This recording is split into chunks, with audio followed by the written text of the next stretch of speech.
She believed she was saving the flight. He never raised his voice once.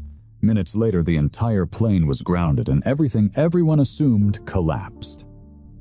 This story begins with prejudice, but ends with something far more unsettling. If you value stories that challenge how we see power and fear, support the channel by liking and subscribing.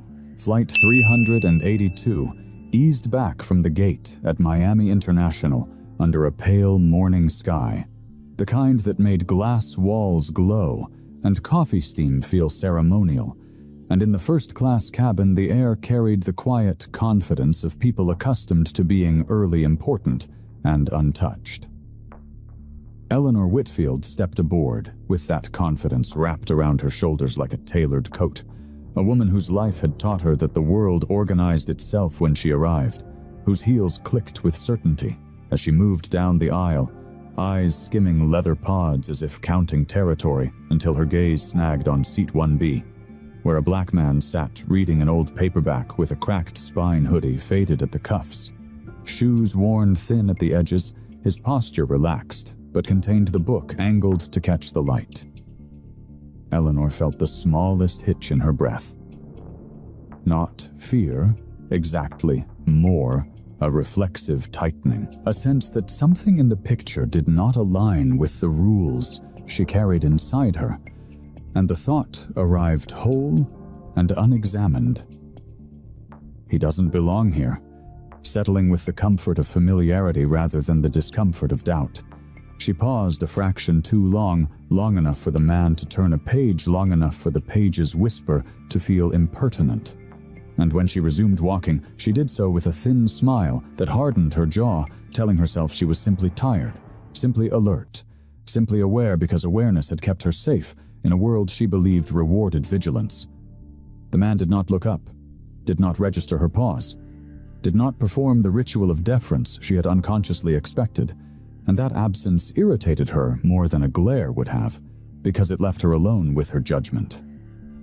Eleanor settled into 1A across the aisle, the cabin's soft chime welcoming her as if to confirm her place, and she arranged her things with precise economy, noting. Against her will, the man's hands steady, clean, unhurried, his eyes scanning lines of text with a patience that suggested familiarity with waiting, with finishing what one starts.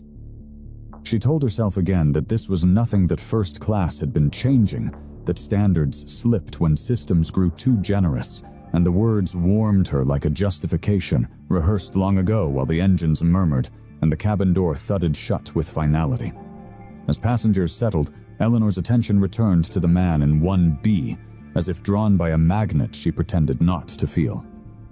The flight attendant's greeting broke the moment, but not the thought, and as safety announcements began, Eleanor's gaze flicked back, catching the title on the book's cover, The Art of War, a Coincidence. She seized upon like proof, her pulse quickening with the private satisfaction of pattern, recognized even as the man's calm remained unbroken, his presence quiet and unassuming, a mirror that reflected not danger, but her own expectation of it. When the plane taxied, Eleanor's confidence returned, buoyed by the familiar sense of control that came with altitude and privilege. Yet beneath it lay a restless itch, the feeling that the simple order of things had been nudged off-center by a man who had done nothing at all. And as the wheels lifted and Miami fell away, the first loop tightened invisibly around them both. The question unasked but alive: who was he really? And why did his silence feel like a challenge she could not ignore? Eleanor spoke at last, her voice softened into a practiced sweetness that had solved many inconveniences before, a tone calibrated to sound reasonable while implying authority. And when the man across the aisle did not immediately respond, she repeated herself with a tighter edge, the smile flattening as if trimmed by impatience. Marcus Hole looked up, then not startled, not defensive, simply attentive, as though he had been waiting for the moment without expecting it to be pleasant. And he reached into his pocket, unfolded his boarding pass with deliberate care, and glanced at it briefly before answering in a low, even voice. 1B, then a pause no longer than a breath. "That's my seat," a complete sentence offered without apology or explanation, delivered with the calm of someone stating a fact to no one in particular. He did not add his name, did not volunteer context, did not seek permission, and most importantly, he did not lower his gaze or soften his certainty to accommodate her expectation of contrition, and that absence struck Eleanor harder than an argument would have. She felt heat gather behind her eyes, the subtle sting of being corrected without being challenged, and she searched his face for signs of embarrassment or deference that might restore the familiar hierarchy. But Marcus's expression remained neutral, his eyes steady, his posture unchanged, the book resting against his thigh as if the interruption had been a minor weather event rather than a confrontation. Eleanor tried again, this time louder. The sweetness stripped away the words, sharpened by a belief she had not yet named. Suggesting confusion, implying mistake, hinting at oversight, yet Marcus only checked the pass again as if for her benefit rather than his own, and repeated the same information without variation. The repetition itself a quiet boundary, and in that repetition, Eleanor heard not stubbornness, but refusal. A refusal to perform the ritual she expected from someone she had already placed beneath her.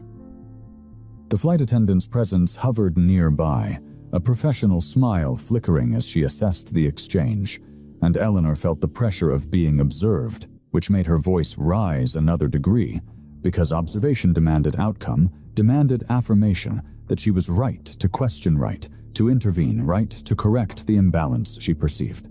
Marcus did not raise his voice to match. Hers did not explain how he had come to be there, did not offer credentials or narrative. And the simplicity of his response began to feel like an insult, precisely because it denied her the satisfaction of context, as if he were saying that the reasons did not matter, that the fact of his presence required no defense. Eleanor's thoughts raced to fill the silence he left behind, supplying stories where none were offered, and each imagined story justified the irritation blooming in her chest, because in her world, people who belonged knew how to show it, and showing it meant mirroring her language, her confidence, her symbols, her ease, all of which Marcus declined to adopt. She noticed the worn crease of his book's spine again, the frayed edge of his hoodie, the way he sat without claiming space yet without shrinking, and the contrast sharpened into certainty, because certainty was easier than curiosity, and curiosity would have required her to admit the possibility that she was wrong. When the flight attendant finally spoke, confirming the seat assignment with a neutral professionalism, Eleanor's reaction was not relief, but injury, a small wound to the order she relied on, and she turned back to Marcus with a look that sought acknowledgement of her authority, restored only to find him already returning his attention to the page. The conversation closed without ceremony. The engines hummed louder as the plane prepared to taxi, and the sound seemed to underline the shift that had occurred, the way a simple exchange had become a line drawn in the air between them, because Marcus's calm had not diffused the situation as she expected it to, but had instead transformed her unease into something more focused, more personal, a sense that he had challenged her without lifting a finger. And as the cabin settled into motion, Eleanor felt the need to reclaim control grow sharper, her irritation crystallizing into resolve, while Marcus, silent once more, read on, unaware, or unwilling to acknowledge that his refusal to bend had already been interpreted as defiance, and that defiance in her mind demanded a response. Emily arrived with the smooth efficiency of someone trained to absorb tension without reflecting it, her posture open, her voice measured, and when she asked to see the boarding pass, Marcus handed it over without comment, his movements unhurried, while Eleanor watched with an expectation she barely concealed, certain that confirmation would restore the order she felt slipping. Emily scanned the pass, nodded once and returned it with a polite smile, directed not upward or downward but straight ahead, saying clearly that the seat assignment was correct and that Mr. Hole was a ticketed first-class passenger, and in that instant something subtle fractured inside Eleanor, not a burst of anger, but a hollowing, a brief sensation of weightlessness, as if the floor beneath her assumptions had shifted. She did not argue right away, did not raise her voice, did not perform the indignation she had prepared, because what unsettled her was not the decision itself, but the ease with which it had been delivered, the way Emily's confirmation landed without ceremony, without apology, without reference to Eleanor's status or tone, as though the matter were settled by facts alone. Eleanor felt the unfamiliar sensation of being paused rather than obeyed, of being addressed as one voice among others, instead of the decisive one, and she noticed the cabin continued around her indifferent to her objection, and that indifference stung more sharply than resistance. Emily's professionalism left no opening for negotiation, no crack through which Eleanor could assert herself without appearing unreasonable, and so Eleanor smiled thinly, thanked her, in a voice that sounded steadier than she felt, and turned back to her seat, carrying with her the realization that for the first time in that space, her words had not produced immediate effect. Across the aisle, Marcus met Emily's eyes briefly in acknowledgement, not gratitude exactly, but recognition, as if they shared an understanding of procedure fulfilled, and then he returned to his book, the page turning with the same soft whisper as before, a sound that now seemed to Eleanor less neutral, more pointed because it marked the continuation of a reality she could not interrupt. The engine's low rumble deepened as the plane prepared to taxi, and with it Eleanor's awareness sharpened her attention, narrowing on the imbalance she perceived because the issue had quietly transformed from a question of seating into a question of standing, of presence, of legitimacy, and she'd felt the need to reassert the hierarchy she believed the cabin represented. She replayed Emily's words in her mind, searching for weakness, for ambiguity, for anything that suggested the decision could be revisited, but found only clarity, and that clarity denied her the comfort of outrage, leaving instead a simmering resentment that sought another outlet.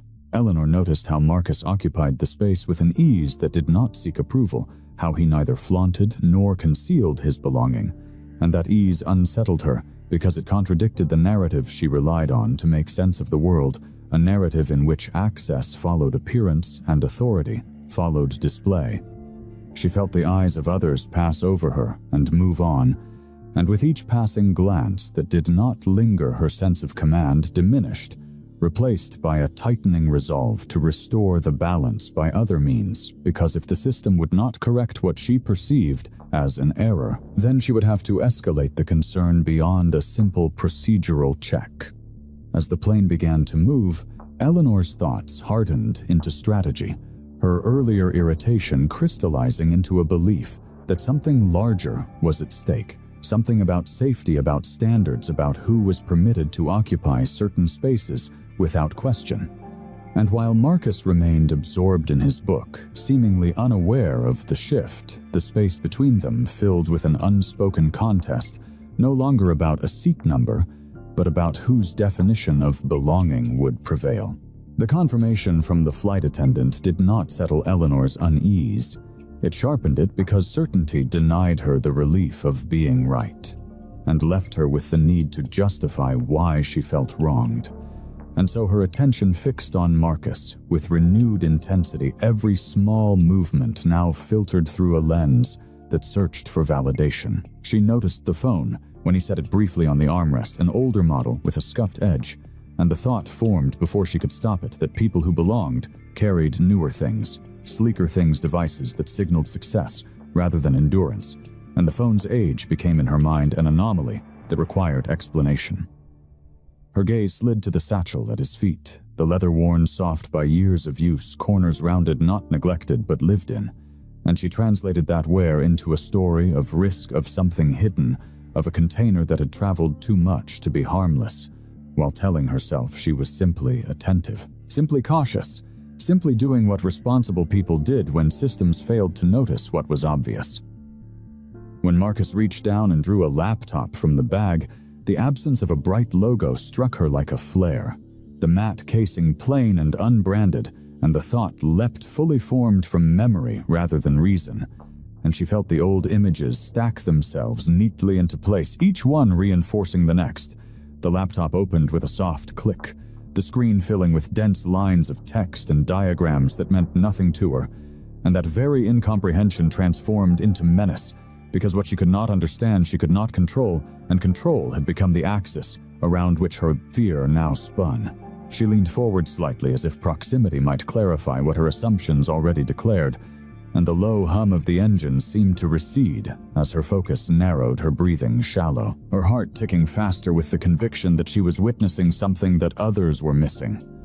When she spoke this time, it was not the measured sweetness of before, nor the clipped irritation that followed, but a raised voice edged with urgency, the kind that demanded attention by invoking danger, and she pointed the gesture sharp and unambiguous, as if naming the object would summon agreement, and words poured out that sounded rehearsed because they were phrases assembled from headlines and commentary references to interference and systems, and things she could not fully articulate, but had absorbed as warnings.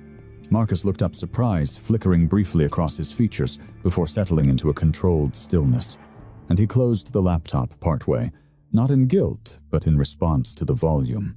His movements careful, his voice low, as he attempted to explain that he was working, that the material was technical, that it posed no risk. But his explanations collided with the momentum of her alarm and dissolved on impact. Eleanor's voice rose again, each sentence propelled by the last, her certainty fed by the attention she was now receiving from nearby passengers, heads turning, bodies leaning subtly away. The cabin's quiet confidence replaced by a brittle awareness, and she felt for the first time since boarding that the room was aligning with her concern, not because it understood, but because fear was contagious. She cited what she had seen, what she had heard, what everyone knew if they were paying attention, and the repetition gave her courage, because repetition had always been persuasive, and she could sense the shift as the atmosphere tightened, as whispers threaded through the rows, as the abstract became personal. Marcus held his hands open briefly, a gesture of de-escalation, his tone even as he asked her to lower her voice to allow him to explain. But the request landed as further provocation, because to ask her to be calm was to imply she was not, and she rejected that implication by doubling down. Her finger still extended, her narrative now larger than the man it targeted, because it was no longer about him alone, but about the story she had been telling herself since the moment she saw him in that seat. The flight attendant approached again, her expression cautious, her posture signaling concern rather than authority, and Eleanor seized on the presence as validation, pressing her point with renewed intensity, convinced that vigilance required escalation when initial warnings went unheeded, while Marcus sat back, the laptop closed now, his jaw set, his eyes steady, but darker. The calm he had maintained beginning to cost him effort, and as the plane continued its taxi, the cabin's tension coiled tighter, fed by a fear that had learned its shape from screens and sound bites ready to become action. The pressure that had been building found its outlet in a single decisive motion, because Eleanor no longer wanted acknowledgement or reassurance.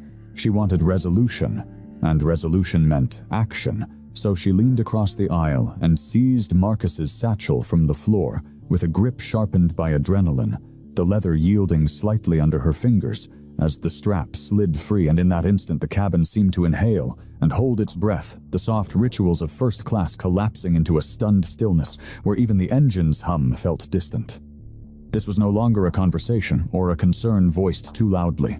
It was a physical intrusion, a line crossed without permission, and the bag's sudden absence from its place registered across the aisle like a pulled thread, because objects anchored people to space, and Eleanor had just removed his.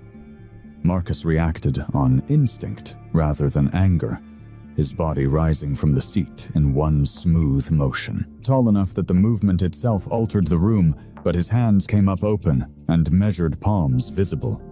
His voice controlled as he asked her to return what was not hers, and the words carried a weight that surprised even him, because they were not about authority or procedure, but about possession and dignity. Eleanor stepped back half a pace, clutching the satchel closer, as if it were evidence rather than property. Her breath quick, her eyes bright with a certainty that demanded validation. And she spoke rapidly, invoking safety again, invoking necessity, insisting that transparency required sacrifice, while the bag pressed against her chest, like a shield she had not intended to raise. Marcus's gaze flicked briefly to the satchel, then back to her face, And in that flicker lay the reason he had stood, because inside that worn leather were the fragments of his private life he kept close when the rest of the world required him to be public documents, folded with care, notes marked for review, and a photograph he touched when long flights stretched into longer absences. The image of his daughter smiling into the sun on a day he had promised he would be there. The cabin's silence deepened as passengers leaned away, the collective instinct to avoid proximity to conflict overtaking curiosity, and the flight attendant froze a few steps back, caught between protocol and the unmistakable fact that the situation had escalated beyond words. Marcus did not reach for the bag, did not attempt to pull it back, so he held his ground, instead shoulders squared, voice steady, as he repeated his request, each syllable deliberate, each pause a concession to the crowd that had gathered attention around them like static. Eleanor's grip tightened, the satchel's contents shifting audibly inside, and that sound sharpened Marcus's focus because it suggested exposure. The possibility that what was meant to remain contained could spill into a space already primed for misinterpretation, and he felt the strain of restraint press against his chest, the effort of remaining composed under scrutiny. Eyes were on them now, not just from nearby seats, but from farther back, the ripple of attention moving through the cabin, and with it came a subtle recalibration of threat, because a standing man holding his hands up could be framed in ways he knew too well, and he adjusted his stance minutely, angling his body to appear less imposing, his voice lowering further as he spoke, emphasizing boundaries rather than demands. Eleanor, however, mistook the adjustment for concession, and her words came faster, louder, fueled by the sensation of being at the center of something consequential, as if the act of taking the bag had elevated her role from observer to protector. And she began to tug at the satchel's closure fingers, fumbling at the worn flap, determined to reveal whatever she believed would justify the breach. The flight attendant stepped forward at last, voice firm but strained, instructing Eleanor to stop and return the bag. And that intervention fractured the moment just enough for the weight of what had happened to register, because authority had shifted from suggestion to command, and the cabin's stillness tightened into expectation. Marcus remained standing, hands still open, his eyes fixed not on the bag, but on the attendant, silently aligning himself with procedure, even as the most personal parts of his life hovered inches from being exposed. And as the plane continued its slow movement toward the runway, the space between action and consequence narrowed, charged with the knowledge that what had begun as suspicion had now become violation, and that violation demanded response. The word tore through the cabin with a force that language alone should not have carried, because when Eleanor said it, she did not argue or speculate. She declared, her voice sharp and absolute, as she shouted "terrorist," and the syllables landed like a switch being thrown, converting confusion into protocol, tension into emergency. And in the split second that followed, the flight attendant's training overrode hesitation as she reached for the interphone, her hand steady even as her eyes betrayed the gravity of the claim. The captain's voice did not answer immediately, but the response was swift, all the same procedures unfolding with a practiced inevitability that left no room for reinterpretation. And the cockpit had only one responsibility left, which was to protect the aircraft and everyone on it, regardless of how the moment had begun. The engine's pitch shifted subtly as the plane's movement changed, the cabin lights flickering almost imperceptibly, and an announcement followed that was calm in tone, but heavy with consequence, informing passengers of a security situation and the need for immediate compliance. And with that announcement, the future of the flight rewrote itself in real time. Eleanor sank back into her seat with a rigidity that looked like composure, but felt like triumph. Her spine straight, her hands gripping the armrests as she drew in deep, deliberate breaths, telling herself that this was what responsibility felt like. That courage often masqueraded as discomfort before recognition arrived, and she waited for the looks she believed would come, the nods of understanding, the quiet gratitude of those who would later realize she had acted when others hesitated. Around her, the cabin responded differently. Belts clicked, voices dropped, eyes widened, and the earlier stillness gave way to a brittle silence shaped by uncertainty rather than awe, while the satchel was returned to the floor by a flight attendant whose hands shook just enough to register the cost of the moment. Marcus lowered himself back into his seat at the attendant's instruction, the act deliberate and careful, his hands resting flat on his thighs, his posture controlled because standing no longer served any purpose that would be read correctly. And as the plane began its turn banking away from its original path, the reality settled over him with a weight he did not resist that the trajectory he had planned had already been altered beyond recovery. He did not look at Eleanor, did not seek eye contact with anyone because his attention had shifted inward to a calculation he had hoped not to make the silent reckoning of time and distance and what this diversion meant. And the answer came with painful clarity that the window he had protected so fiercely, the single flight that would place him in the terminal at Heathrow just in time to see his daughter step into a cockpit she had dreamed of since childhood was closing even as the aircraft descended toward another runway. The captain's announcement continued with details a diversion to Washington Dulles after a reported security threat and a physical disturbance in the first-class cabin coordination with authorities on the ground, assurances of safety. And each word functioned like a marker, measuring the distance between what was happening and what could no longer happen. And Marcus felt the ache of that subtraction settle behind his ribs, not sharp enough to show on his face, but constant enough to steady him. Eleanor listened to the same words and heard confirmation, her breathing slowing as certainty took hold. Because the system was responding exactly as she believed it should, validating the escalation she had forced. And she told herself that any collateral inconvenience was a small price for vigilance, that true protection often required sacrifice, preferably someone else's. The plane's descent pressed passengers back into their seats, the ground rising to meet them, and as the wheels prepared to touch down on a runway far from the one promised on their boarding passes, the cabin held two parallel understandings that did not meet: one of anticipated recognition and one of irrevocable loss, suspended together in the narrowing space between accusation and consequence. The aircraft door opened to the measured weight of authority, rather than spectacle boots stepping onto the carpeted aisle with restraint voices low and controlled, as officers entered the first-class cabin and took in the scene without haste, because haste belonged to fear, and fear was not evidence. And when their eyes settled on Marcus, they did not rush him or raise their voices, not because they recognized him, but because his posture, his stillness, and the way his hands rested openly on his thighs did not match the profile of someone concealing intent. Questions followed in calm sequence requests rather than commands, and Marcus answered with the same economy he had shown before, offering documents, when asked complying without embellishment, while Eleanor watched with a tightening expression that searched for the expected correction, the sudden assertion of control she believed the accusation had earned her. The cabin held its breath again, but this time the silence was different, less charged with alarm than with anticipation, because the noise had already done its work. And now everyone waited for confirmation, for the moment when fear would be validated or dismissed. Verification came quietly, a call placed, credentials checked, a nod exchanged between officers that carried the gravity of certainty without announcement.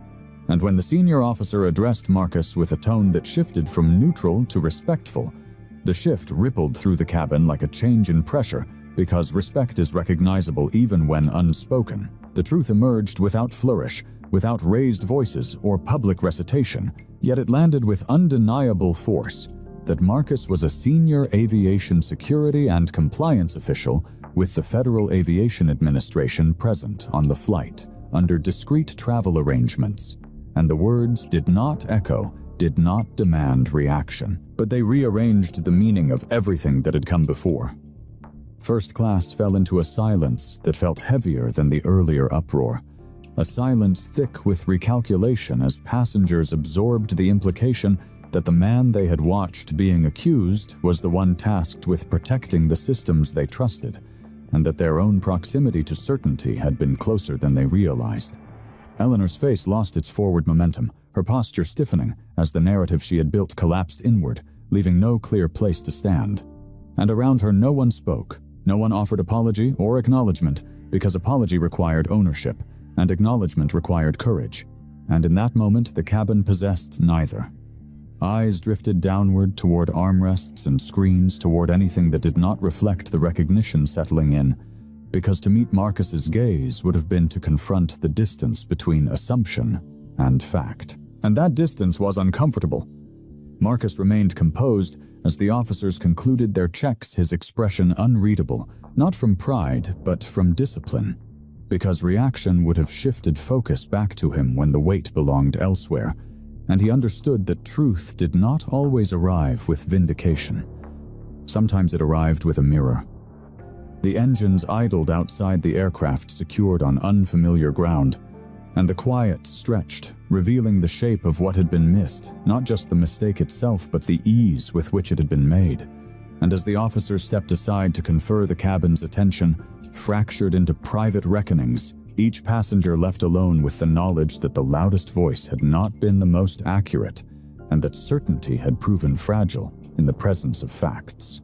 The shift from accusation to accountability happened without drama, a pair of cuffs appearing in an officer's hands as procedure reclaimed the moment. And when they closed around Eleanor's wrists, the sound was crisp and final, a punctuation mark to the noise she had carried with her since boarding, and the cabin responded with a brittle silence that slowly loosened into exhaled breaths, eyes dropping away from the aisle, as if everyone wanted the moment to end without becoming part of it. Eleanor's posture stiffened as she was guided into the aisle, her expression cycling through disbelief and protest before settling into a brittle composure, because being restrained forced her to recognize that the system she had summoned was now speaking back to her, and it was not using her voice. Marcus did not look toward her as she passed, because his attention had already moved beyond the visible resolution, attuned instead to the quiet spaces where threats often hid. And as the cabin's sound peaked and then faded, he felt the unease that had accompanied him since the first accusation return with clarity rather than doubt. Authority on the ground began its work methodically, officers coordinating with flight crew, securing the cabin, documenting statements.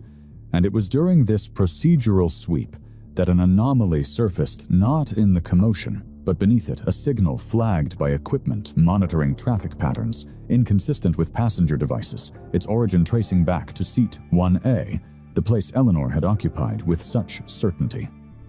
Marcus's attention sharpened as technicians isolated the source, their movements careful, precise, because subtlety mattered now more than speed. And when the panel beneath the seat was opened, the truth revealed itself in a compact form, a concealed device designed to listen rather than speak, to collect rather than announce its placement deliberate, its purpose unmistakable. It was the kind of device that could only get there through deliberate access planted before boarding, rather than in the open aisle of a full cabin, and the cabin slipped into a low murmur that thinned into silence as word spread.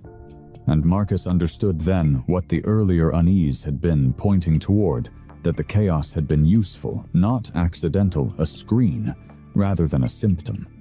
He turned his attention to a seat just behind 1A, to the man who had remained seated through it all, whose responses had been minimal, whose presence had blended into the background with practiced ease, Richard Eleanor's husband, whose posture now appeared less passive and more calculated in retrospect, the stillness of someone accustomed to watching outcomes unfold rather than shaping them publicly. Officers followed the line of inference as Marcus articulated it quietly, the way the accusation had pulled focus forward while access remained behind, the way panic had drawn eyes and cameras toward spectacle, leaving the patient work of interception undisturbed until the plane was no longer where it should have been, and the pieces aligned with a logic that did not require raised voices to be understood. Eleanor's noise had done its work not by proving a threat, but by becoming one, a distraction loud enough to mask precision. And as officers approached Richard with a new set of questions, the man's composure tightened just enough to register, because the advantage of invisibility diminishes the moment it is noticed.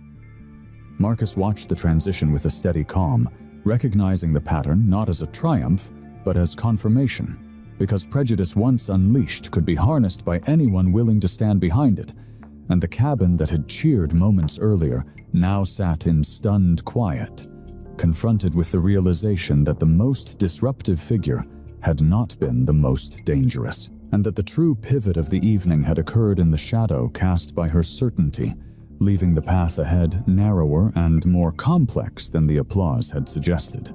The VIP lounge at Washington Dulles felt insulated from the chaos outside its low lighting and polished surfaces designed to soothe rather than interrogate, yet the calm only sharpened the contrast between appearance and consequence as Marcus entered with an unhurried stride, acknowledging the desk attendant with a nod before approaching the far corner, where Richard sat alone, a glass resting on the table, untouched condensation beading along its edge, as if time itself had paused there.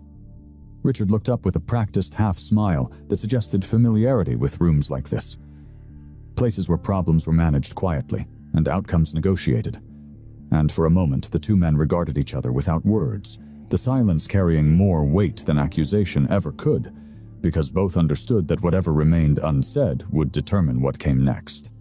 Marcus took the chair opposite, without invitation, with officers positioned discreetly within sight, setting his phone face down between them as a neutral marker, and began not with a statement but with a question delivered in a tone so even it could have passed for idle curiosity, asking about the boarding sequence, about when Richard had settled into his seat, about the routine of stowing personal items, each inquiry narrow and factual, and Richard answered readily. At first his voice smooth, his posture relaxed. Marcus listened without interruption, his attention complete, allowing the answers to fill the space fully before moving on, because the gaps between responses mattered as much as the content.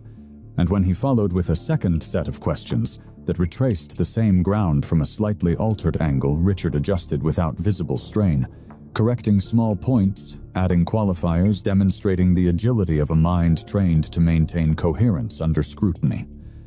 The lounge's muted ambience amplified the exchange, every clink of glass and distant murmur serving as a reminder that this was not a courtroom, but a place where decisions often crystallized before any formal process began, and Marcus leveraged that by remaining still, his hands resting loosely, his expression attentive rather than confrontational, creating an environment where Richard felt compelled to continue speaking to preserve control. As the questions progressed, Marcus began to introduce elements that required specificity, references to device placement, to timing windows, to signal behavior observed during the flight. And while Richard continued to respond, the ease with which he did so diminished imperceptibly, his pauses lengthening by fractions of a second, his explanations growing more layered as he sought to account for variables that had not existed moments earlier. Marcus acknowledged each answer with a nod, not agreement, but receipt, then advanced another question that tested the internal logic of what had just been said, and in this way the conversation narrowed the range of plausible explanations, shrinking with each turn because Marcus was not pressing for confession, he was mapping consistency, and inconsistency revealed itself without force. Richard attempted to redirect, offering broader context, mentioning the unpredictability of travel, the stress of the situation, the unreliability of assumptions made under pressure, and Marcus accepted these points, calmly incorporating them into the framework rather than rejecting them, then asked how those factors aligned with a specific technical detail that could not be attributed to chance, and the alignment faltered. The glass on the table remained untouched as Richard's focus shifted inward, the confidence that had carried him into the lounge giving way to calculation because the pattern was now clear. That Marcus was constructing a corridor of logic with no exits, except the one Richard was trying to avoid, and the recognition of that trap altered the dynamic, turning the exchange from performance into survival. Marcus's final question arrived without emphasis, framed as a request for clarification on a detail already established by evidence, and the simplicity of the question stripped away the possibility of deflection, leaving only truth or contradiction. And Richard's response stalled his breath, catching just enough to register before he spoke again. The words measured deliberate, conceding the central point without dramatics, acknowledging involvement, without naming motives, a confession shaped to minimize damage even as it surrendered the game. Marcus absorbed the admission without visible reaction, because reaction would have been indulgence, and this moment required discipline, and as officers approached quietly from the periphery, alerted by a signal Marcus had not acknowledged outwardly, the resolution unfolded with the same restraint that had defined the conversation. No raised voices, no spectacle, only the quiet transfer of authority, as Richard stood, his composure intact, but hollowed. And Marcus remained seated for a moment longer, the phone still face down, the room unchanged yet irrevocably different, because the outcome had been decided not by force or volume, but by patience, precision, and the willingness to let silence do the work. The night finally loosened its grip on Washington Dulles. As the last procedures concluded, the aircraft secured, the passengers dispersed into hotels and rebooked itineraries, and Marcus stepped out into the terminal concourse, where the polished floors reflected overhead lights with indifferent calm, a space designed for transit rather than closure. And it was there, standing still amid the slow flow of travelers, that the full weight of the evening settled into him. The urgency that had carried him through accusation, diversion, investigation, and confrontation drained away, leaving behind a quiet exhaustion that pressed gently but persistently because the work was done. But the cost remained, and he checked the time without expecting a miracle, knowing the answer before the numbers resolved into meaning that the flight he had planned his entire journey around had long since departed, carrying with it the single moment he had guarded through weeks of preparation. He imagined the scene with painful clarity, the early morning light at Heathrow, the controlled bustle of a terminal, waking up his daughter, moving through it with the focused excitement of someone standing on the edge of a lifelong dream. Her uniform still new enough to feel unreal, her smile held carefully in check as she prepared to step into a cockpit, not as a student or observer, but as a pilot, and he pictured the place he would have stood just beyond the security barrier, watching without interfering, content simply to be present. The absence of that image formed a hollow space inside him, not dramatic enough to announce itself, but steady enough to ache, and he accepted it without protest, because protest would have implied surprise, and this outcome had been implicit from the moment the plane diverted. As he walked toward a quieter corner of the terminal, his phone vibrated once in his hand, the interruption gentle, and when he answered, her voice filled the line with a clarity that cut through fatigue, not rushed, not panicked, but steady and bright, and she did not ask where he was or why he was not there. She did not seek explanation or reassurance. She simply said, "I'm airborne now." Everything went smoothly, a pause, no longer than a heartbeat. Then thank you. And in that brief exchange, the entire night reframed itself. Marcus closed his eyes as he listened to the noise of the terminal fading into a distant hum, and he felt the tightness in his chest ease just enough to allow a breath that was not measured or restrained, because her words did not carry disappointment or regret. They carried understanding, and understanding had always been the foundation he hoped to build for her. He told her he was proud that he would see her soon, that the sky had welcomed her as he knew it would. And when the call ended, he remained still for a moment longer, letting the quiet settle, because some endings required stillness to be recognized. There would be reports to file, testimony to prepare, explanations to offer, and consequences that would unfold publicly for those whose choices had led them here. But Marcus felt no pull toward recognition or vindication, because the work he had done was not meant to be celebrated. It was meant to be invisible, functioning best when unnoticed. He considered the chain of events with a clarity stripped of anger, the way noise had drawn attention while patience had uncovered truth, the way certainty had blinded while restraint had revealed, and he understood again why he had chosen a career that asked him to stand quietly between danger and ordinary life, accepting misunderstanding as part of the role. As he turned toward the exit, the first hint of dawn crept into the terminal's glass walls, a pale light that softened edges and made the long night feel finite. And Marcus allowed himself a small smile, not of triumph, but of alignment, because the sky his daughter now flew through was safer by increments that would never be named, protected by systems that relied on people willing to absorb pressure without deflecting it, to hold steady when others demanded reaction, and to accept personal loss without converting it into grievance. He stepped outside into the cool morning air, the sound of distant engines rising and falling like breathing, and he knew that this too was part of the job, to let go of what could not be reclaimed while ensuring that others could move forward unaware of how close they had come to something worse. And in that knowledge, he found a quiet satisfaction that required no audience, only the certainty that doing the right thing even when it costs remains its own form of arrival. If this story resonated with you, please like the video and subscribe for more cinematic storytelling. I'm curious to know which moment impacted you the most, and where you're watching from. Share your thoughts in the comments.